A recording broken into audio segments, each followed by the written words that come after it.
نبی اکرم صلی اللہ تعالیٰ علیہ وسلم کا ایک فرمان آپ کے سامنے رکھنے لگا ہوں. اس فرمان کے اندر سے جو روحانی چشمے پھوٹتے ہیں ذرا ان کا ذائقہ لینا. ہماری روزمرہ کی زندگی کیسی ہونی چاہیے, نبی پاک کی سیرت ہمیں کیا فیضان دیتی ہے, اس پر ذرا غور کرنا چاہیے. نبی پاک علیہ الصلوۃ والسلام کا یہ فرمان مسند ابو یعلا میں دیگر کتب حدیث میں موجود ہے. حضور فرمانے لگے, اے عائشہ, اگر میں چاہوں تو سونے کے پہاڑ میرے ساتھ چلا کریں.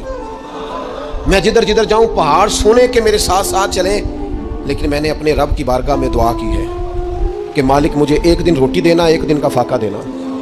اے اللہ, میں چاہتا ہوں جس دن تو مجھے سیر ہو کے کھانا دے اس دن میں تیرا شکر ادا کروں, اور جس دن مجھے فاقہ ہو اس دن میں ہاتھ اٹھا کے رب کی بارگاہ میں دعا کروں.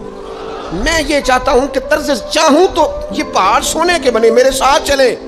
جب سونا چاندی, آنا جانا, پروٹوکول, لمبے چوڑے معاملات ہمارے محبوب نے پسند نہیں کیے, تو پھر رنگے چمن پسند نہ پھولوں کی بو پسند, ہم کو ہے وہ پسند جسے آئے تو پسند.